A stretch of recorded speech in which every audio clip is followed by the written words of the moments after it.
And you tried to say my Final Fantasy 14 girlfriend is lying to me about me being her one and only? Hey, brother, your Final Fantasy 14 girlfriend is a guy. If you're a girlfriend in Final Fantasy 14 is telling you to get the Lovin's vibrators so you can hook it up via plugins to the game, that's no girlfriend, man. That is a 43-year-old Japanese salaryman trying to ERP with you, okay? And hey, you know what? God bless him for it. Guys, if you haven't subscribed to the channel already, like this stream, and follow me on Twitch, go ahead and do so. I stream every Monday, Wednesday, and Thursday at 7 p.m. EST, and you're missing out, man.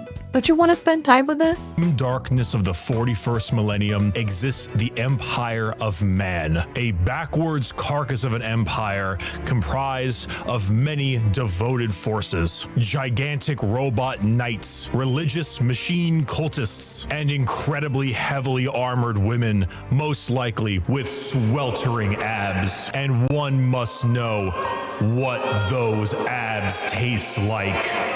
I was gonna do a joke about wanting to lick those abs anyways, but he got ahead of me on that one. Damn. Why is he called Bricky? Is he bricked up? Does he get bricked up when he talks about 40k? Yes? No? If yes, that's kind of hot. The age of knowledge and enlightenment has ended. The age of darkness has begun.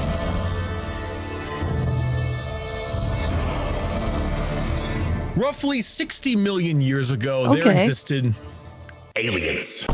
And these aliens lived short, painful lives. They belonged to That's what they deserve for being aliens.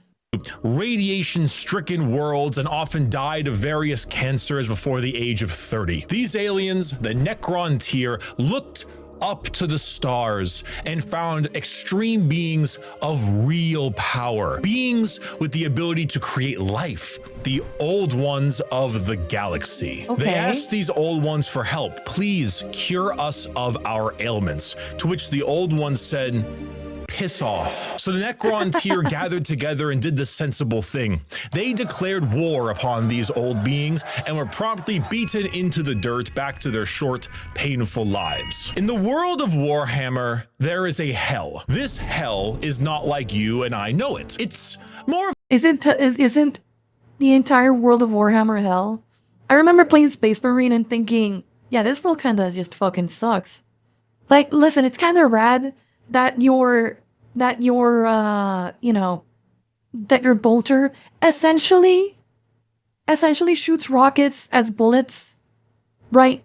But like, it seems pretty hellish, the world as it is. Warp aside, okay? But like the regular ass world is hell. Okay, so like the warp, yeah, that's probably a good way of putting it. Like, the warp is like super hell, and that's how it feels like. of an afterlife, a place where dead souls end up. This place has many names: the Empyrean, the Sea of Souls, the Immaterium, and the Ether, but mostly we just call it the Warp.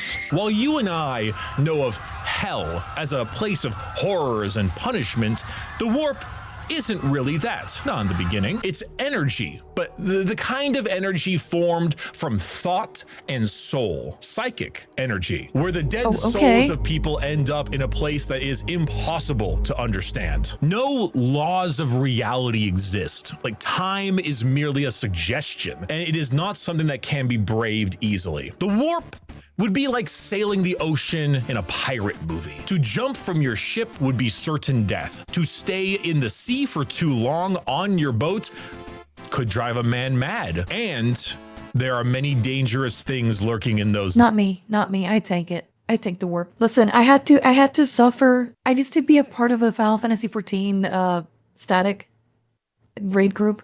And that group was so fucking bad. It took them 8 months to clear one savage tier. If I was able to survive that, I can take the Warp, bro. I can take the Warp. Depths. Yet the sea is not evil. It simply is. Mostly. There are more malevolent beings in those waters. Hey, where did you get this picture of me? Areas that you do not sail towards. This would be known as the realm of chaos. The realm of chaos exists in the Warp as a special area led by 3 chaos gods. Khorne, the god of Blood for the Blood God, I think. It's Khorne, right? Blood for the Blood God, Skull for the Sculptor. I think that's Khorne. I think. For if a Dawn of War, like whatever I do remember from that game is correct. Of combat, murder, and slaughter, with a pile of skulls taken in his name. Tzeentch, god of change, mystery, and deceit, a confusing paradox of lies, schemes, and sorceries. And Oh, so you're average type 2? I'm joking. Nurgle, god of rot, pestilence, and Genshin impact. By the All way, by type 2, I'm making an oblivion joke of body types, body type 1 and body type 2. It's not that funny, okay? But like, hey, I tried. things rot in the end, and Grandfather Nurgle is waiting for you with open arms. These gods rule It was like their a teacher of respective mine. realm in the warp, sending their many followers didn't like against each other in the great game to be the most powerful of all the gods. So the warp exists. Hell is real, parallel to our galaxy, with the realm of chaos and its gods fighting for control. But there are also gods of real space, gods of the normal world too. They're called Catan, and they eat stars. You think What? God stays in heaven because he too lives in fear of what he's created? These That's from Spy Kids. Dude, it's kind of funny that quote, the one that what I just played about. Do you think God stays in heaven because he's in legit fear of whatever? That's a Spy Kids quote, man. Those movies had their moments. They were kind of shady, but they had their moments, man. star gods saw the plight Campy. of our poor Campy is the word I'm Necron looking tier, for. and how the old ones cast them aside and said, you know what? You guys want immortality? Oh, we will make it happen. We are the gods of the tangible, of real space. We can give you a cure. At a cost. So then they ate all their souls and turned them into robotic automaton, feasting on their souls and leaving a hollow shell of an intelligence left that is technically immortal. With the power of an entire species' souls, they turned their new robotic slaves on the old ones and hunted them to extinction. The Necron tier, now the soulless, undying Necrons, got their wish at the price of their souls. But we can count the number of kind gods on an amputated hand. With time, the selfish star gods turned on each other, fighting one another for more chances at glory and power. With this, So the Catan are just like AIs, right? Because it's like that one. There's just one thought experiment about how AIs don't do a racist joke. Listen, I'm trying, okay? I'm trying not to go full low tier god here, okay? But it does remind me a little bit of the idea of like some AIs, depending on the problems, on other problems that they're trying to solve, they might think that the best way to solve the situation would be to just remove something else entirely. Like, for example, it's like when you ask an AI, what would be the best way to stop global warming? And maybe the answer for that AI will be, oh yeah, let's just kill all the humans, because you know what, if you kill all the humans, global warming gets fixed or whatever. It's just a stupid example, but you get what I mean. Only instead of being AI, they're just like cosmic entities in this case, instead of being, you know, just robots. Which then turned the people into robots. But hey, what do I know?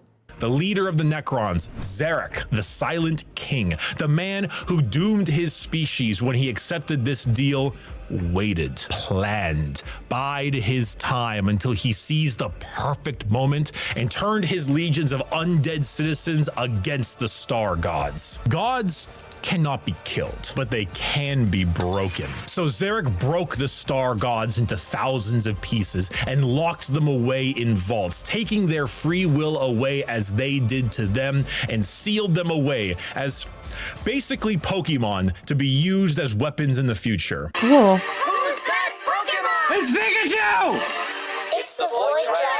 Zarek then, with his perfect memory, exiled himself for his sins, flying out to the darkness between galaxies to atone for what he had done. This entire situation, the genocide of the Old Ones and the rebellion of Zarek, will go down in history as the War in Heaven. It is the most brutal war the galaxy has ever seen and ever will see. This was a conflict that took an entire galaxy-spanning species and pitted them against gods that 8 stars. The Necrons, rather crippled from, you know, the war in heaven, decide to go to sleep in gigantic tomb worlds on various planets until the upstart species of the galaxy died out. And so it turns out when you have a war that lasts tens, hundreds of thousands of years and involves the genociding of multiple species, the old ones of the galaxy, and the consumption of souls from an entire race, the warp gets a little wacky. You know, if you had a kiddie pool and it was nice and calm, Corn is over there splashing about, so you don't really go in that direction. And Nurgle has explosive diarrhea, so you don't really go in that direction either. But you can still kind of get in the pool. The pool's still fine. Turns out when you add a couple trillion souls to that kiddie pool, it'll make the waves a little more turbulent. And turns out a lot of them like to pick a side, Nurgle, Tzeentch, or Corn. So the once calmer warp, the once relaxing kiddie pool, has now been bloated. A million years of war will certainly make Corn, god of murder and slaughter. Okay, so at this point in the story, we are still not in 40k. This is all pre-40k, right? Like I mean, it's part of the same lore, but it's not the year 40k yet. This is just like stuff. Is this connected to Warhammer Fantasy, to like regular Warhammer? It feels like it would be. Important backlore. Okay, yeah, it feels like it would be connected, but yeah, mammals aren't even a thing yet. Okay, so this is before humanity even existed. This is 60 million years before Christ. Fantasy is something separate. Okay, so fantasy is something separate, and in the 40k world, this is just before. Okay, gotcha. Okay. More powerful. A million years of war will probably make Tzeentch, god of deception and change, a little more powerful. And good God, a million years of war will make Nurgle, god of decay, oh, just the tiniest bit more powerful. Now, entering that kiddie pool is no longer fun, it's dangerous. The warp is now a problem. Hell is resembling hell a lot closer to what we imagined it originally. The Sea of Souls and the Realm of Chaos are now intertwined. So who else to brave the galaxy than a species that won't need to deal with that? The Age of Eldar. I've heard of this. The Eldar are space elves. They have a lot of the traits that you probably think of. Space twinks. I remember these. The space twinks.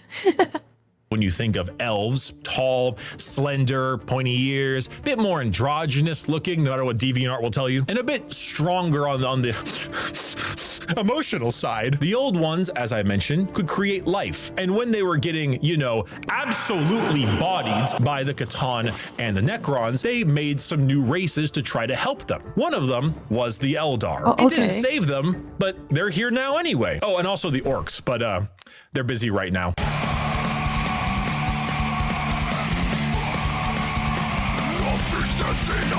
The Eldar are a...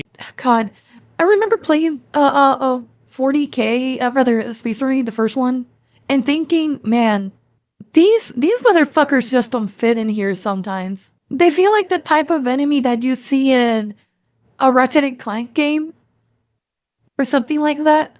They don't feel like it shouldn't work, man. And I know there's like lore reasons why they work. I know that it has something to do with believing so hard that something's gonna work, that it ends up working. I know there's something to do about that with orcs. I know there's like there's like a explanation for all of that.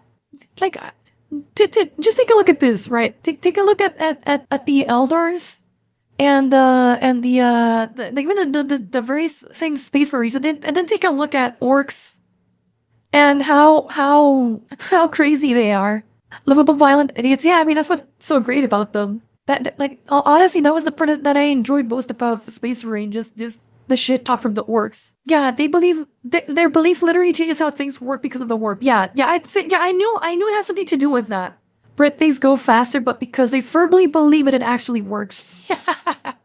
They're playing on Need for Speed rules. Put on like a fire decal, you get like 150 more horsepower. a particularly psychically powerful race. So they were really adept at being able to handle the new turbulent warp of chaos and good at killing Necrons, hence why they went to sleep. Being psychically gifted is basically like being a wizard, but you get your Orcs seem goofy till you're face to face. Well, I mean, they didn't seem that horrifying in Space Marine. I'm gonna be real with you. They were just kind of funny, and then like he just caved at their heads in, and then like you kept on with on your merry way. your wizard powers from hell. This is called being a psyker. And basically, if you want to do cool wizard shit like lightning from your hands or reading someone's mind, you can do that, but you siphon the energy to do that from the warp. Luckily, the Eldar are very good at handling this without too many negative effects because, you know, summoning power from the Sea of Souls with the new Chaos Friends can be a bit of an issue. But Eldar— Yeah, but hold on. Doesn't like the Imperium of Man go through like 1,000 psychers every day or something like that? I don't remember. I think they did. Didn't the Space Marine literally trick orcs by making pew-pew noises? That would be me. That was me playing Oblivion yesterday. I would just chant blood, blood, blood, blood, and stuff starting to die quicker. are pretty good at it. And you see, what's really cool and also awful about Warhammer is that most developed species travel long, faster than light distances by going through that warp. They create a tear in reality to unreality and move through it. Faster than light travel? Cringe. We go through hell itself to deliver your packages. For those of you who play Minecraft, Christ. you know how the Nether is like a pocket dimension? So moving 10 spaces in the Nether is actually moving something like 1,000 in the real world. That's basically what warp travel is. Just much like in the Nether, there are a lot of things that want to kill you. The Eldar found a way to do so in between realities. Not regular reality, not the warp, something else. A purgatory of sorts, a fabricated psychic realm that allowed them to travel without fearing the negative effects of the warp. The Eldar were the perfect fit for the new galaxy, and they took it with open arms and pointy ears. The empire of the Eldar spread everywhere, and it spread all the way until now, the 21st century. That's right. While you were watching NPC streams on TikTok, the space elves were ruling the galaxy, and they did so for quite a long period of time. The 21st century came and went. Orcs are the only race in this setting having an actual good time. So, okay, I am personally, listen, I haven't played the tabletop game yet. I probably never will. It seems really complicated. Even the squad mode seems kind of complicated. And maybe I'll try it someday, but I've always liked the Tau when it comes to like the armies from the Warhammer tabletop game. I really like how I don't know, I just like how those little dudes look. But honestly, I probably identify more with the orcs than anyone. Cause I don't, you know, you damn commie scar. What is it, Tau commies? Okay, yeah, whatever, man. You guys are the Warhammer fans. I don't know, man. Isn't the Tau just pacifists?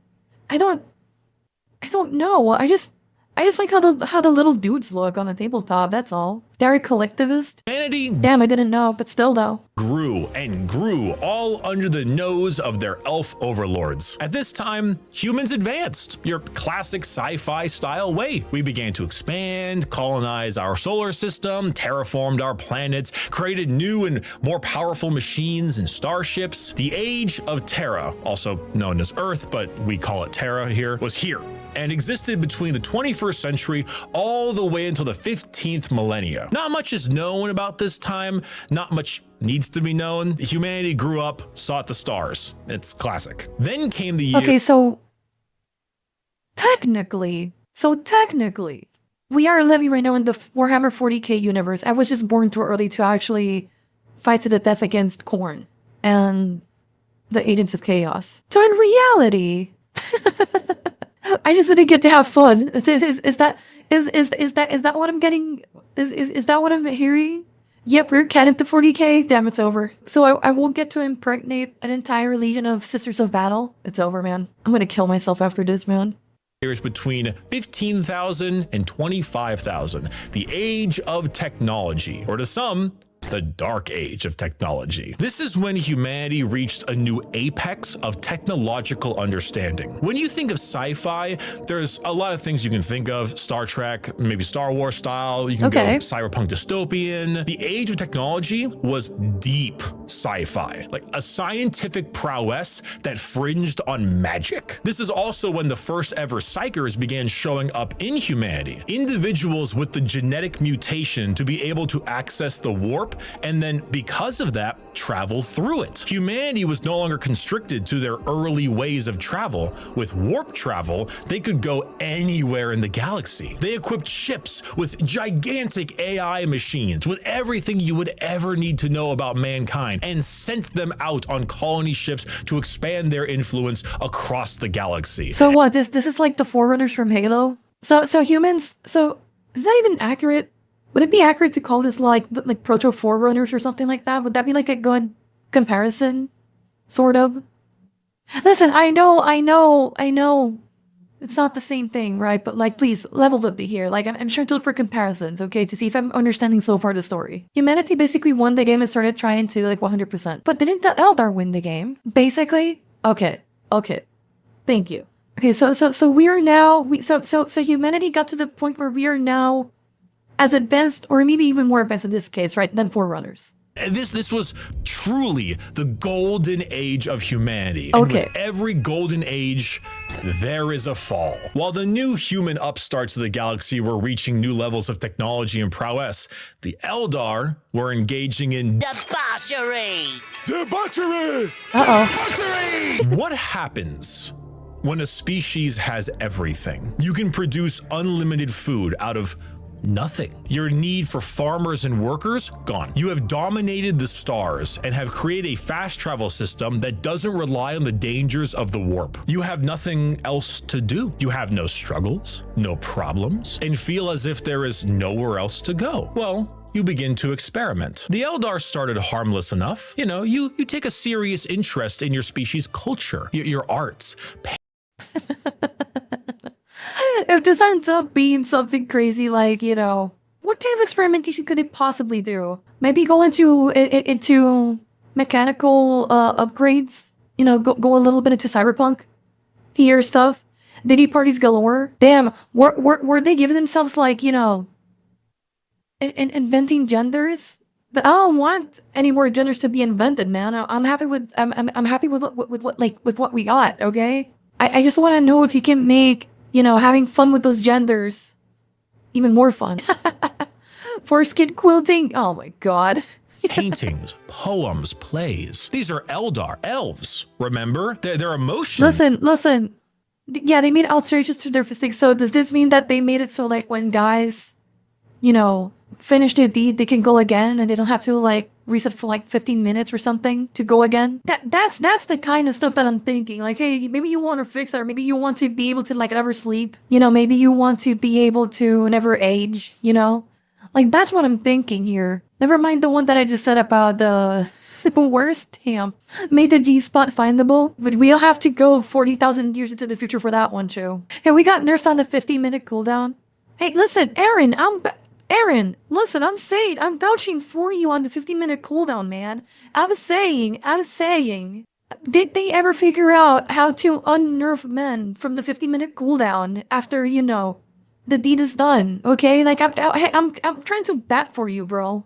Are heightened, more powerful than us humans. So your plays get louder. They start to push on the limits of your hearing ability. Your music becomes different, more deranged. It pushes the boundaries of what is art, the visual spectacle. So your average Californian band nowadays? I'm joking. Of art becomes more bizarre, more delusional, more eccentric. And let's not forget a very important sense. Touch. Pornography is one thing. Brothels is another. What if they all mixed? What if your brothels were part of your art and music? And what if those became more deranged? The boundaries of debauchery were not just met, but shattered. Next thing you know, murder is commonplace and often mixed with the art, music, and sex. Pain is a common byproduct of entertainment. I mean, honestly, like, this sounds pretty bad. But allow me to remind you that for religious rituals, we bury, right now, monks alive for the purposes of mummifying them in their meditation posts. That's a real thing we do right now.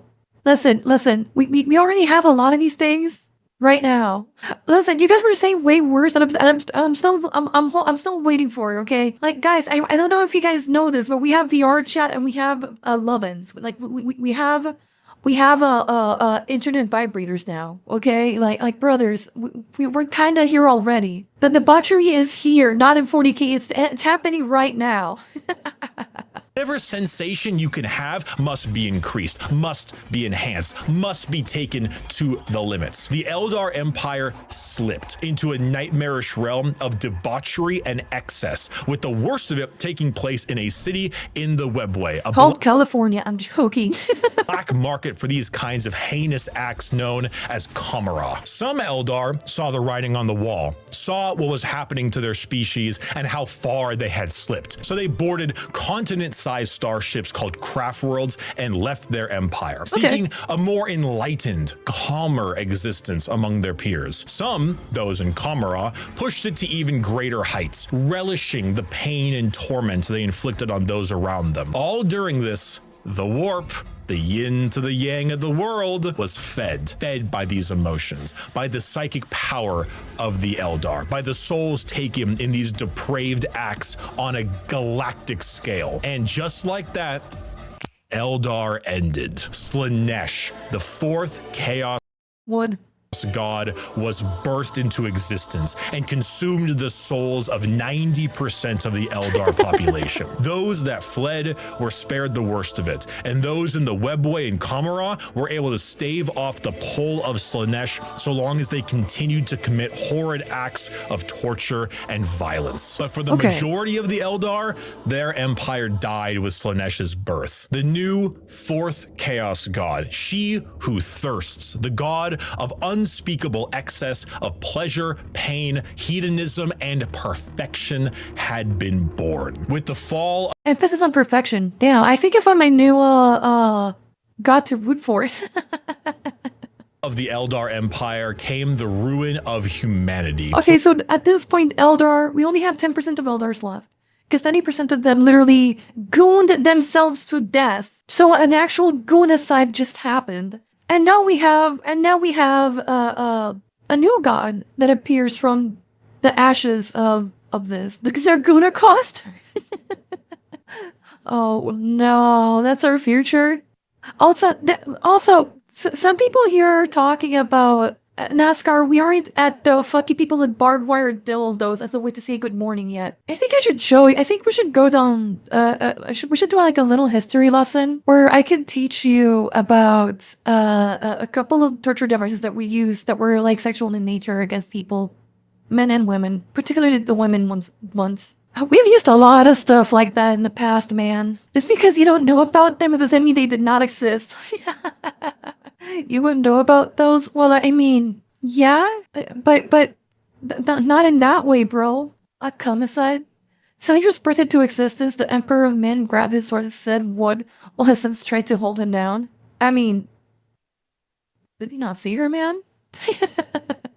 Slaanesh's birth sent storms in the warp across the galaxy, making travel between star systems impossible. Coupled with a huge classic AI rebellion, as a staple in these sci-fi settings, humanity began to suffer the age of strife. Now, planets that relied on intergalactic travel were completely cut off. Long-range messages normally sent through the warp were snuffed out. If you were a planet that was great at mining stuff but couldn't get food, well, you're fucked. You know that movie about the rugby players in the mountains? Oh, and because of these insane warp storms and fluctuations, psychers began to appear among the human population a bit more often. Now, this initially had them hunted down as witches, because that's pretty common in this setting, but some deemed it right to protect them. Unfortunately for those people, psychers, because they open a gateway to the warp, don't really know how to use their powers well, and they kinda attract demons, who then force their way through the Psyker as a conduit of sorts and begin to slaughter the population of your planet. The Age of Strife was a catastrophic period of time for humanity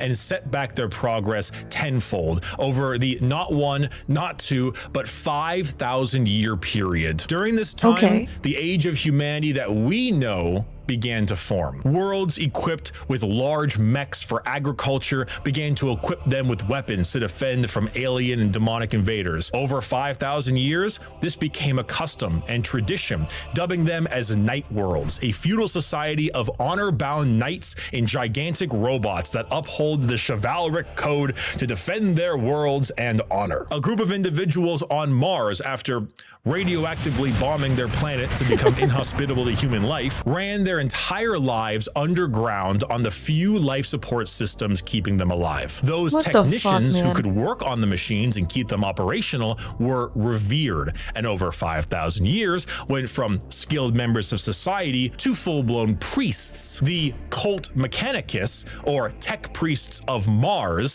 formed in the ashes of the Red Planet with a religious fervor and doctrine on the cult of the machine god. And on Earth, or Terra, techno-barbarian tribes waged war across the planet in a Mad Max style of blood and gore, until finally... and now see finally the God Emperor of Minkin. If finally see his face here. So we are still not at 40,000 years into the future. This is still before 40k. John Warhammer.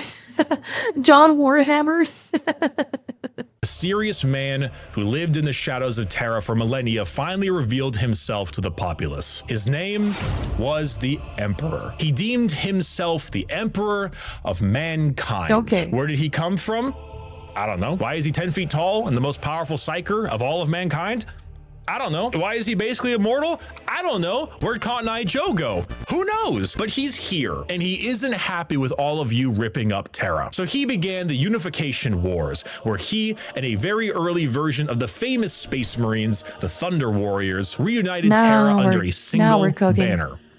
With blood. Then, after taking over Earth, he reunited the Thunder Warriors into the fucking dirt. This is where we get the Imperium of Man, also known as the Imperium. The new faction headed by the Emperor of Mankind, with a treaty signed with the cult Mechanicus on Mars to spread out and reunite humanity after the catastrophic Age of Strife. But so is it fair to say that this guy probably did some type of deal with, I presume, gods of the warp?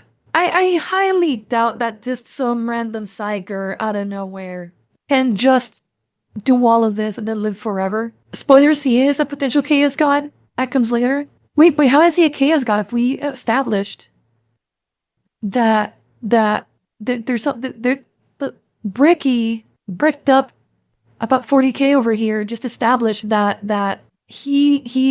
they have chaos, like there's the gods of the warp, and then like the gods of the real world, I guess, if you want to call them potential. I mean, I get that it's the potential. Not at the moment, but he did cross fingers and something later on. Gotcha. Okay. But first, the Emperor is going to need some smaller versions of himself. 20 of them, 18 of them, I meant, gene-crafted sons of the strongest human to ever live. All of them possess unparalleled strategic power, intelligence, formidable strength and size, a real powerful force to unite humanity and stop the chaos of the current galaxy. Speaking of chaos, you ever seen that image of that guy? It's like throwing the baby like a basketball. That's not what happened.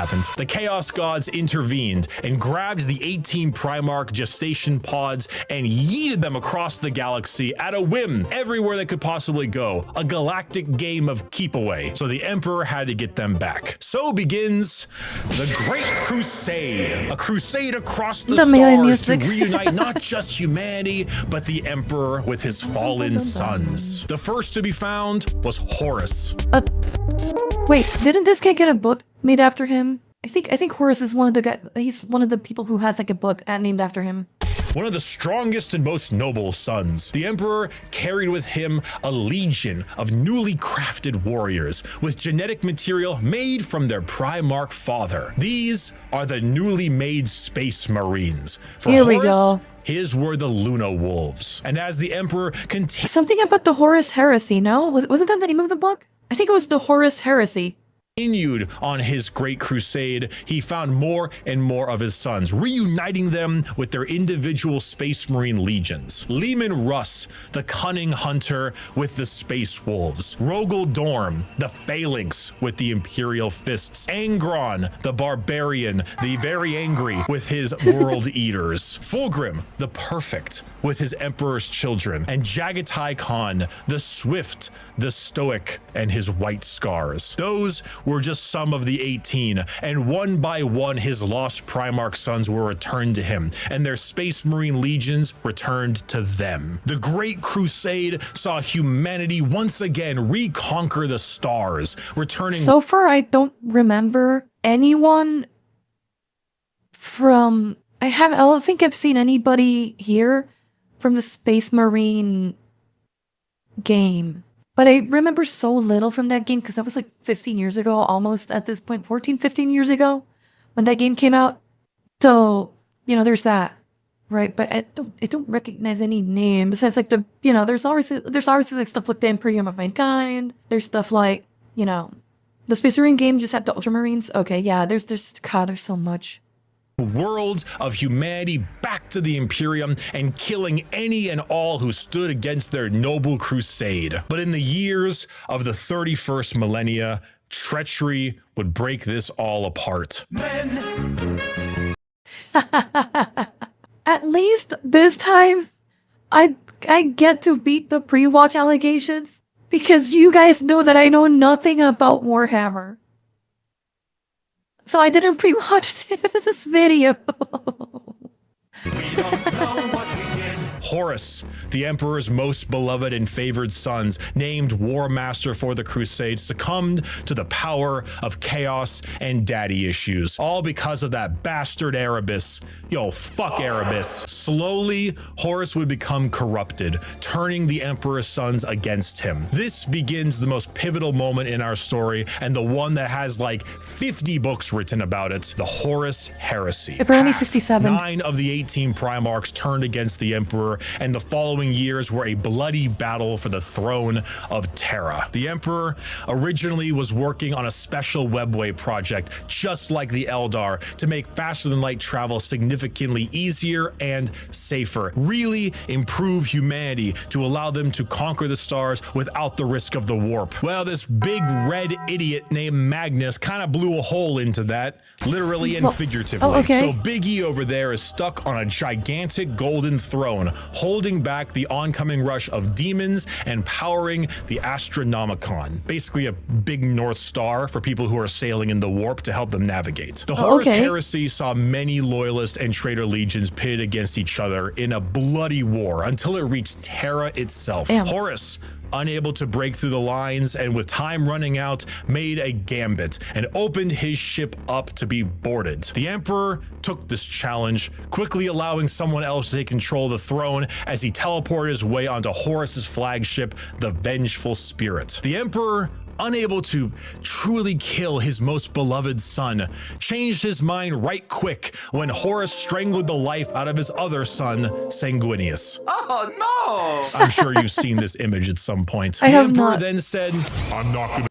Okay, so now Sanguinius dies, and now I'm assuming the Emperor is gonna say, you fucked up, bitch, and then I'm gonna, you know, he's also gonna get sent to the gulag. Cause apparently, you don't die in this universe, you just go to the warp. So they have like a version of the gulag, right? Would that be fair to say? Back to the lobby. And proceeded to psychically blast Horus into complete oblivion, killing Hey, Tekken 7 music. his body, but also his soul. Horribly wounded from this duel, the Emperor is returned to the Golden Throne in order to keep the demons at bay and power the Astronomicon, because without it, humanity would be flying blind. There he sits, slowly dying from his wounds and the strain of powering the Golden Throne. The only thing keeping him alive is feeding upon the souls of 1,000 psychers every single day. Okay, that's what I heard. Right, that's why 1,000 psychers have to die every day. Because if not, this guy can't do his job. This was 10,000 years ago. We are now in the 41st millennium, modern day. Warhammer 40,000. About time. The Emperor remains on his throne. The Imperium is a rotting carcass of an empire, a fascist, xenophobic cult that worships the Emperor as a deity despite him never wanting to be seen as a god. Over the span of 1 million worlds, the Hey, these guys kind of sound like Hassan fans, I'm just saying. ecclesiarchy, the church of the emperor, is spread throughout. Inquisitors with unparalleled power root out any sign of heresy or lack of devotion to their god emperor. The other half of the traitor legions move about as chaos space marines, raiding and pillaging the Imperium, while the loyalist half does their best to keep the empire alive. All throughout this, they must endure orc invasions, Eldar trickery, the reawakening of the Necron race, and the Great Devourer, the newest tyrannid threat from the darkness between galaxies that has arrived to feast on their worlds. Okay. The theme of Warhammer 40,000 is regression and intolerance. Every major faction in Warhammer has had an empire that spanned the galaxy only to be crushed back to a hollow shell of what they once were due to their own failings. Culture, the arts, personal freedom, religious tolerance, the simple possibility that alien life might not want to kill us is considered heretical and is often met with a pistol to the head. There is no time for these things. All there is time for is worship of the God Emperor and a million wars to be fought. To be a human in the 41st millennia is 99% of the time to live a horrible existence. To be one of Oh no, man. I think fighting a war every day is kind of fun, if you ask me, man. I'm obviously being facetious here. trillions of other humans across a million worlds throughout the galaxy. A galaxy where AI is outlawed, so humans are repurposed and lobotomized to become slaves. A place where lack of devotion is met with death. And if you Hey, remember, that's how we run the stream here. If there's a lack of devotion on this stream, listen, I might I might send you to the warp, man. you even have devotion, there is a good chance the threats to the galaxy, chaos, and aliens will kill you anyway. Warhammer is a world where you revel in being bad. There are protagonists, there are antagonists, but every faction is some Oh, hey, I recognize these. These are the touts. See, I like these guys' arbors a lot. I like these little dudes. Shade of evil, because playing the bad guys is always more fun, and my friend, you have a selection. So pick up that las gun, soldier. You and the other 3 million men and women in this single deployment on this single world in this single battle will now show them the might of the God Emperor. That weapon in your hands has killed 99% of the alien populations in this galaxy. Unfortunately for you, soldier, you're fighting the final 1%. May the Emperor be with us. Glory to the first man to die, for in the grim darkness of the far future, there is only war. Insert, even in death they still serve, quote, somewhere here in this pretty good speech.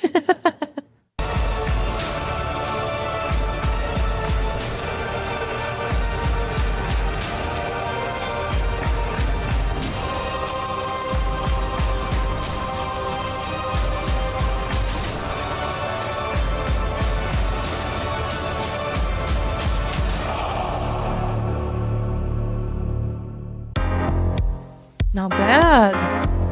Thank you, everyone. I hope I have helped teach you about Warhammer. If you are a brand new person and you want to get a bit more about the world, there are multiple books that do a great job at showing off how the entire universe operates. For the most part, Warhammer is a setting, and often stories are told in that setting with a Warhammer coat of paint. Gaunt's Ghosts is Band of Brothers, but Warhammer. It's honestly one of my #1 recommendations for new people. Assassinorum Kingmaker Warrior is an assassin novel involving those night worlds. This is Mission Impossible, but Warhammer. Bloodlines is Blade Runner, but Warhammer. And the list goes on and on. If I had to recommend a brand new novel for a first-time Warhammer enjoyer, these are the 4 I would recommend. Horus Rising, Caiaphas Cain, First and Only Gaunt's Ghosts, and Infinite and the Divine. They are all fantastic novels, and they will get you acquainted with the world without needing to know too much. Thank you all so much. Well, I mean, the problem is that I would have to be able to read for me to read these books in the first place.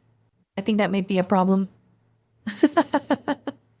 For watching this video. Get yourself a Gamer Subs flavor. Enjoy the new sweet 6-pack. And if you're curious and you want, you know, just a little lord, you can find him in the description as well on my merchandise store, orchid8.com. Thank you for watching, and may the God Emperor be with us. All right. Obviously, you're scared. Remember to support Bricky if you like this content. And I mean, at this point, I just have to like say, I'm just gonna read one of these books. And I'm gonna pull a Warhammer 40k and Final Fantasy against every single race I don't like in that game. I think that is the morally correct thing to do.